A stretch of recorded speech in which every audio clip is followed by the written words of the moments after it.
Shri Isaac John Pattanipparambil നോക്കൂ, ഇവിടെ ഇപ്പോൾ ഈ അമേരിക്ക ഇറാൻ ഏറ്റുമുട്ടലിന്റെ ഏറ്റവും വലിയ ആഘാതം ആദ്യം ഏൽക്കുന്ന ഇടം ഗൾഫ് മേഖലയിലെ രാഷ്ട്രങ്ങളാണ്. ഇവിടെ സമാനമായ നിലയിൽ കഴിഞ്ഞ കാലങ്ങളിൽ നമ്മൾ കണ്ടതിന് സമാനമായ നിലയിൽ ഗൾഫ് മേഖലയിലെ അമേരിക്കൻ ക്യാമ്പുകൾ ലക്ഷ്യമിട്ടുകൊണ്ട് വലിയ ആക്രമണം ഇറാന്റെ ഭാഗത്തു നിന്നുമുണ്ടായി. വലിയ തിരിച്ചടി തന്നെയാണ് ഇറാൻ നൽകിയിരിക്കുന്നത്. ഖത്തറിലായാലും ബഹ്റൈനിലായാലും കുവൈറ്റിലായാലും ഒക്കെ അതിന്റെ കെടുതികൾ റിപ്പോർട്ട് ചെയ്യുന്നുണ്ട്. എങ്ങനെയാണ് വീണ്ടും ഒരു യുദ്ധത്തിലേക്ക് കാര്യങ്ങൾ പോകുന്നു എന്ന് പ്രതീതി ജനിക്കുമ്പോൾ ഗൾഫ് മേഖല ആ ആഘാതം ഏറ്റുവാങ്ങുന്നത്? ഇന്നലെ രാത്രിയൊക്കെ വളരെ കലുഷിതമായിരുന്നു എന്നതാണ് മനസ്സിലാക്കാൻ കഴിയുന്നത്. എന്താണ് അവിടെ നിന്നും അത് സംബന്ധിച്ച് നൽകാൻ കഴിയുന്ന വിവരം? ഗൾഫ് രാജ്യങ്ങള് ഒരു പ്രതീക്ഷയുടെ ഒരു മുനമ്പ് നിൽക്കുകയായിരുന്നു. കാരണം അവർ സാമ്പത്തിക രംഗത്ത് വീണ്ടും ഒരു റിവൈവൽ ഈ സെപ്റ്റംബർ മുതൽ പ്രതീക്ഷിച്ചിരുന്നു. കാരണം വേനൽക്കാലത്തിലെ ആ ഒരു ഓഫ് പീക്ക് സീസൺ കഴിഞ്ഞിട്ട് ഒരു റിവൈവലിന് പ്രതീക്ഷ. ഇപ്പം അവരുടെ ഒരു ലക്ഷ്യം ഇപ്പോൾ സർവൈവൽ തന്നെയാണ്. കാരണം എക്കോണമി ആ രീതിയിൽ പരിതാപകരമായ രീതിയിലേക്ക് പൊയ്ക്കൊണ്ടിരിക്കുകയാണ്. വേൾഡ് ബാങ്കിന്റെ കണക്കനുസരിച്ച് കഴിഞ്ഞ വർഷം 4.4% ഈ GCC രാജ്യങ്ങൾക്ക് GDP വളർച്ച ഉണ്ടെങ്കിൽ ഈ വർഷം അവർ നേരത്തെ പ്രവചിച്ചിരുന്നത് 2.3% ആണ്. പക്ഷേ ഇങ്ങനെ പോവുകയാണെങ്കിൽ ഈ അവസ്ഥ ഇപ്പോഴത്തെ ലേറ്റസ്റ്റ് ഫ്ലെയറപ്പ് മൂലം സംഭവിക്കുന്നത് 0-യിലേക്ക് പോകും ഗ്രോത്ത്, GDP ഗ്രോത്ത്. അത് സൂചിപ്പിക്കുന്ന പല കാര്യങ്ങളുണ്ട്. അവരെ സംബന്ധിച്ചോളം ഇവിടെ വേണ്ടത് സുസ്ഥിരതയാണ്. അപ്പം ഇറാന്റെ കയ്യിൽ ഏറ്റവും വലിയ മാരകമായ ഒരു ആയുധമായിട്ട് ഹോർമൂസ് സ്ട്രെയിറ്റ് മാറിയിരിക്കുകയാണ്. ഇന്ന് ലോക സമ്പദ്ഘടനയുടെ തന്നെ ഏറ്റവും ഒരു മോസ്റ്റ് ഡേഞ്ചറസ് ഫോൾട്ട് ലൈൻ എന്ന് പറയാവുന്നത് ഈ സ്ട്രെയിറ്റ് ഓഫ് ഹോർമൂസ് ആണ്. അവിടെ എന്തെങ്കിലും സംഭവിച്ചു കഴിഞ്ഞാൽ ലോകം മൊത്തം ഞെട്ടിവിറയ്ക്കും. ലോകത്തിലെ സമ്പദ് വ്യവസ്ഥ തന്നെ വലിയ ഒരു അനിശ്ചിതത്തിലേക്ക് നീങ്ങുകയാണ്. ഗൾഫ് രാജ്യങ്ങളെ വെച്ച് നോക്കുകയാണെങ്കിൽ അവരുടെ ഇതിൻ്റെ ഇമ്പോർട്ടൻസ് അവർക്ക് നിങ്ങൾക്കെല്ലാം ലോകത്തുള്ള എല്ലാവർക്കും അറിയാം. അവരെ സംബന്ധിച്ചുള്ള അവരുടെ സാമ്പത്തിക അടിത്തറയെ തന്നെ എന്ന് വെച്ച് കഴിഞ്ഞാൽ ടൂറിസവും ഇവിടെയുള്ള ബിസിനസ് രംഗമാണ്. അപ്പോൾ ഇവിടെ ഇറാന്റെ കയ്യിൽ നിന്നൊരു പടക്കം വീണ് കഴിഞ്ഞാൽ ലോകത്തു നിന്നുള്ള നിക്ഷേപകർ ഇങ്ങോട്ട് വരുത്തില്ല. ഇവിടെ പലരും പലായനം കഴിഞ്ഞു. ഇനിയും അവരുടെ ഒരു വീണ്ടും അവർക്ക് തിരിച്ചു വേണ്ട എന്താണ് ആ പഴയ കോൺഫിഡൻസും സ്റ്റെബിലിറ്റി എന്നുള്ള പണ്ട് ഇതിന്റെ ഹോൾമാർക്ക് ഗൾഫ് രാജ്യങ്ങൾ ആഗോള നിക്ഷേപകരെ ആകർഷിച്ചുകൊണ്ടിരുന്നതാണ്. ലോകത്തിലെ ഏറ്റവും സമാധാനപരമായിട്ടും സുരക്ഷയുള്ള രാജ്യവും സ്റ്റെബിലിറ്റിയുള്ള ഒരു എക്കോണമിയും ഈ റീജിയനാണെന്ന് പറയുന്നുണ്ട്. ഇന്ന് അതെല്ലാം ആ ഫണ്ടമെന്റൽ ആയിട്ട് അവർ കൊടുത്തിരുന്ന ഫണ്ടമെന്റൽ മാർക്കറ്റിംഗ് ഐഡിയാസ് എല്ലാം തകർന്ന് തരിപ്പണമായി ഇന്ന് ഏറ്റവും കൂടുതൽ ദുർബലമായ രീതിയിൽ നിൽക്കുന്ന ഒരവസ്ഥയാണ്. അതുകൊണ്ട് ഇവിടെ നടന്നത് ഇപ്പോൾ സീസ് ഫയർ എന്ന് പറഞ്ഞ താൽക്കാലികമായിട്ടുള്ള കാര്യമാണ്. അത് നമുക്ക് വേണമെങ്കിൽ പറയാം. ഇതുവരെയൊക്കെ നടന്നുകൊണ്ടിരുന്നത് ഒരു തരത്തിലുള്ള ട്രാൻസാക്ഷണൽ ഡിഎസ്കലേഷൻ ആയിരുന്നു. കുറച്ച് നാൾ നിന്നു. പക്ഷേ ഈ രീതിയിലുള്ള മിസ്ട്രസ്റ്റ് അവർ തമ്മിലുള്ള ഇറാനും US-ഉം ഇസ്രായേലും തമ്മിലുള്ള മിസ്ട്രസ്റ്റ് ഇതേപോലെ നിൽക്കുന്നിടത്തോളം കാലം ഇത് ഒരു കാരണത്താൽ ശാശ്വതമായിട്ടൊരു പരിഹാരം ഉണ്ടാകത്തില്ല. ഇപ്പം ഒരു വെടിനിർത്തൽ ധാരണയുണ്ടായി. ഏത് സമയത്ത് ഇറ്റ്സ് വെരി ഫ്രാജൈൽ. കാരണം അടിസ്ഥാനപരമായിട്ടുള്ള കാര്യം നേരത്തെ നമ്മുടെ പാനലിൽ സൂചിപ്പിച്ച പോലെ ഇറാനെ സംബന്ധിച്ചോളം അവർക്ക് വേറെ യാതൊരു വേറെ ഒരു അവരുടെ വലിയ മാരകമായ വേറെ ആയുധങ്ങളൊന്നുമില്ല. ഏറ്റവും മാരകമായ ആയുധമായിട്ട് അവർ ഇത് ഉപയോഗിച്ചു കഴിഞ്ഞു. ഇനി ഇതിൽ നിന്ന് മാറാൻ കഴിയത്തില്ല. അപ്പം US-നെ സംബന്ധിച്ചോളം free navigation to strait of Hormuz is non negotiable ആണ്. അത് നെഗോഷിയേറ്റ് ചെയ്യേണ്ട കാര്യമേ ഇല്ല.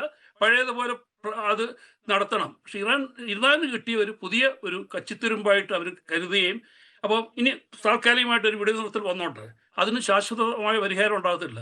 അത് ശാശ്വതമായ പരിഹാരം ഉണ്ടാകത്തില്ലെന്ന് മാത്രമല്ല, കപ്പൽ ഗതാഗതം പൂർണ്ണമായ രീതിയിലേക്ക് പുനഃസ്ഥാപിക്കണമെന്നുണ്ടെങ്കിൽ ഇൻഷുറൻസിന്റെ പരിരക്ഷ വേണം. അതൊരിക്കലും കിട്ടത്തില്ല. വാർ റിസ്ക് പ്രീമിയം വളരെ കൂടി. അപ്പം ഇതുമൂലം ഇനിയിപ്പോൾ കുറച്ച് മാസങ്ങളിലേക്ക് ഇപ്പം നാളെ ഇറാൻ പറയുകയാണ് പശ്ചാത്തപിച്ച് കീഴടങ്ങിയെന്ന് പറഞ്ഞാൽ പോലും അത് മാസങ്ങളെടുക്കും പൂർവ്വസ്ഥിതിയിലേക്ക് വരണം എന്നുണ്ടെങ്കിൽ. അപ്പം ഇപ്പം ഗൾഫ് രാജ്യങ്ങളെ കുറിച്ച് താങ്കൾ ചോദിച്ച ചോദ്യം ഇതാണ്. ഗൾഫ് രാജ്യങ്ങൾ വളരെയേറെ ആശങ്കയുടെ വളരെ മുൻപിലാണ്. കാരണം ഈ 1.5 മാസം കൂടെ കഴിഞ്ഞ് കഴിഞ്ഞാൽ അവർ പ്രതീക്ഷിച്ചിരുന്ന ഉണർവിൻ്റെ ഒരു സമയമാണ്.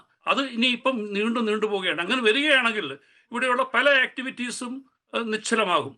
ഇവിടെ കൺസ്ട്രക്ഷൻ ആക്ടിവിറ്റീസ് റോ മെറ്റീരിയൽസ് ഇല്ല, ബാക്കിയുള്ള കമ്മോഡിറ്റീസ് ഇല്ല.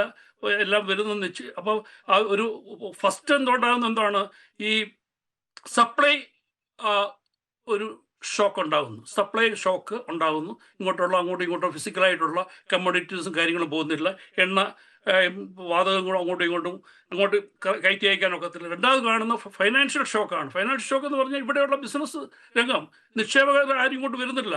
റിയൽ എസ്റ്റേറ്റ്, ടൂറിസം, ഹോസ്പിറ്റാലിറ്റി, ഇതിനെല്ലാം നേരത്തെ ഉണ്ടായ ഈ ആഘാതം ഇപ്പം തീരുമെന്ന് വിചാരിച്ചിരുന്നു. അത് വീണ്ടും നീണ്ടുപോവുകയാണെങ്കിൽ അത് വളരെ വലിയൊരു ക്രിട്ടിക്കലായിട്ടുള്ള ഒരു ഡാമേജ് ഉണ്ടാക്കുമെന്നുള്ളൊരു സംശയമില്ല. എക്കണോമിക് പ്രോസ്പെറിറ്റി അല്ലെങ്കിൽ അതുമായി ബന്ധപ്പെട്ടുള്ള ആശങ്കകൾ ഉണ്ട്, അതൊരു ഭാഗം, അത് വളരെ പ്രധാനപ്പെട്ടതുമാണ്. മറ്റ് ലോകരാഷ്ട്രങ്ങൾക്കും സമാനമായ നിലയിലുള്ള ആശങ്കയുണ്ട്. അതിനും അപ്പുറം ജീവനും സ്വത്തിനും അപായം എന്ന ഒരു ഭീതിയിലേക്ക് കൂടി കാര്യങ്ങൾ എത്തുന്നുണ്ടോ? ഇന്നൊക്കെ വളരെ ശക്തമായ ആക്രമണം എന്നതാണ് നമുക്ക് മനസ്സിലാക്കാൻ കഴിയുന്നത്. ഇത് ഇതുവരെ നമ്മൾ കണ്ട നിലയിലല്ലാതെ കൂടുതൽ എസ്കലേറ്റ് ചെയ്യാനുള്ള ഏതെങ്കിലും സാഹചര്യം ഉണ്ടെങ്കിൽ അതിനപ്പുറത്തേക്കുള്ള ആഘാതങ്ങൾ പ്രതീക്ഷിക്കേണ്ടേ ഗൾഫ് മേഖലയിൽ? ഇവിടുത്തെ ഒരു ഡിഫൻസ് അല്ലെങ്കിൽ മിസൈൽ അല്ലെങ്കിൽ ഡ്രോൺ ഡിഫൻസ് സിസ്റ്റം എന്ന് പറഞ്ഞാൽ വളരെ വളരെ വേൾഡ് ക്ലാസ് ആണ്. ഇതുവരെ ഇവിടെ അപായങ്ങളുണ്ടായി വളരെ കുറച്ച്, വിരലിലെണ്ണാവുന്ന കുറച്ച് ആൾക്കാർക്കേ ഉണ്ടായിട്ടുള്ളൂ. ഇന്നലെ ഇന്നുമായിട്ട് നടന്ന ഒരുപാട് മിസൈൽ ആക്രമണങ്ങളൊന്നും ഞങ്ങളാരും അറിഞ്ഞിട്ട് പോലുമില്ല. പണ്ടൊക്കെ ഒന്ന് അലേർട്ട് പോലും ചെയ്യുമായിരുന്നു, ഇപ്പം അതുപോലുമില്ല. ആ രീതിയിലുള്ള സുസജ്ജമായിട്ടുള്ള ഒരു സെക്യൂരിറ്റി ഡിഫൻസ് സംവിധാനമാണ് ഇവിടെയുള്ളതുകൊണ്ട്. അതുകൊണ്ട് പെട്ടെന്ന് ആ ഒരു ഭീതി ഉണ്ട്. ആ ഭീതിയുടെ നേരിലല്ല ഞങ്ങളാരും ജീവിക്കുന്നത്. ഇപ്പം ഇവിടെ ജീവിക്കുന്നത് ഇവിടെ ജീവൻ്റെ പ്രശ്നത്തിലല്ല, ആൾക്കാർക്ക് ജീവനിൽ അങ്ങനെയുള്ള പ്രശ്നം ഉണ്ടാകുന്നില്ല. കാരണം അത്രമാത്രമുള്ള വലിയ ഡിഫൻസ് സിസ്റ്റം, മിസൈൽ സിസ്റ്റം ഇവിടെയുണ്ട്, പലതരത്തിലുള്ള തരത്തിലുണ്ട്. ഏറ്റവും കൂടുതൽ അതിനേക്കാൾ ഏറ്റവും കൂടുതലായിട്ട് പിന്നെ ലോങ് ടേം ഇംപ്ലിക്കേഷൻസും ഉണ്ടാക്കുന്ന ഒരു കാര്യം എന്ന് പറഞ്ഞാൽ ഇതാണ് സാമ്പത്തിക രംഗത്തുള്ള മാന്ദ്യതയാണ്. അത് മൂലം ഉണ്ടാകുന്ന തൊഴിൽ അവസരങ്ങൾ നഷ്ടപ്പെടുകയാണ്. ഒരുപാട് പേരുടെ തൊഴിലാളികൾ വീണ്ടും നഷ്ടപ്പെടാൻ സാധ്യതയുണ്ട്. അതാണ് ഏറ്റവും കൂടുതൽ ആശങ്ക ആൾക്കാരിൽ ഉണ്ടാക്കുന്നുണ്ട്. ജീവനിലുള്ള അപായമല്ല. ഇപ്പോൾ ജീവനിലുള്ള അപായം ഏറ്റവും വലിയ പണക്കാർക്കാണ്. അവരെല്ലാം ഇവിടെ വിട്ടു പോയി കഴിഞ്ഞു. ഇവിടെ വന്നിട്ടുള്ള പിന്നെ റിച്ച് ആയിട്ടുള്ള നിക്ഷേപകരെല്ലാം യുദ്ധം തുടങ്ങിയ സമയത്ത് തന്നെ അവർ വിട്ട് അവരുടെ ഇവിടുത്തെയുള്ള പാർപ്പിടങ്ങളൊക്കെ അതേപോലെ ആക്കിയിട്ട് അവർ പോയി കഴിഞ്ഞു. അവർ പലായനം ചെയ്ത് അവർ തിരിച്ചു വരണമെന്നുണ്ടെങ്കിൽ അവർക്ക് പൂർണ്ണമായിട്ട് വിശ്വാസം വരണം, ഇവിടെ ഉണ്ടാകണം. പക്ഷേ പൂർണ്ണമായിട്ടും വിശ്വാസം എങ്ങനെ വരും, എങ്ങനെ വരുത്താൻ ഒക്കും? അതിന് പൂർണ്ണമായിട്ട് വേണമെന്നുണ്ടെങ്കിൽ ഇറാനെ അതിനെ ഭീഷണിപ്പെടുത്തിക്കൊണ്ട് അതിൻ്റെ മുന്നിൽ ഒരു തോക്ക് നീട്ടിക്കൊണ്ട് അതിനെ ഭീഷണിപ്പെടുത്തി അവരെ ഒരിക്കലും അടക്കാനൊക്കാത്തൊരു സമൂഹമാണ്. അവരുടെ ചരിത്രം നോക്കിക്കഴിഞ്ഞാൽ അറിയാം. പ്രത്യേകിച്ച് അവരുടെ ആത്മാഭിമാനത്തിന് ഏറ്റിട്ടുള്ള മുറിവ് ഒരിക്കലും ഉണക്കാനൊക്കത്തില്ല. അതുകൊണ്ടാണ് ഇപ്പോഴത്തെ അയത്തുള്ള മുജ്തബ ഖമേനി പറഞ്ഞത് എന്താണ്, പ്രതികാരം ഞങ്ങളുടെ ഇച്ഛയാണ്, ഞങ്ങളുടെ ഇച്ഛാശക്തിയാണ്, ഞങ്ങളത് ചെയ്ത് ഇരിക്കുമെന്ന് അദ്ദേഹം പറഞ്ഞു കഴിഞ്ഞു. അദ്ദേഹം പറഞ്ഞത് അതിന് വെറും ഒരു ഭീഷണിയായിട്ടൊന്നുമല്ല പറഞ്ഞത്, അവരുടെ ആത്മാഭിമാനത്തിൻ്റെ ഒരു എക്സ്പ്രഷനാണ് അവർ കാണിച്ചത്. അതിൽ നിന്ന് അവർ മാറി നിൽക്കത്തില്ല. അതുകൊണ്ട് അതിന് സ്ഥായിയായിട്ടുള്ള ഒരു പരിഹാരം ഉണ്ടാക്കണമെന്നുണ്ടെങ്കിൽ ഒരുപാട് വിട്ടുവീഴ്ചകൾ അവർക്കെതിരെ പ്രഹരമേൽപ്പിച്ച ആൾക്കാരിൽ നിന്നുണ്ടാകണം. അതുണ്ടായി അവരെ മെരുക്കിയെടുക്കാൻ പറ്റും. എനിക്ക് തോന്നുന്നില്ല.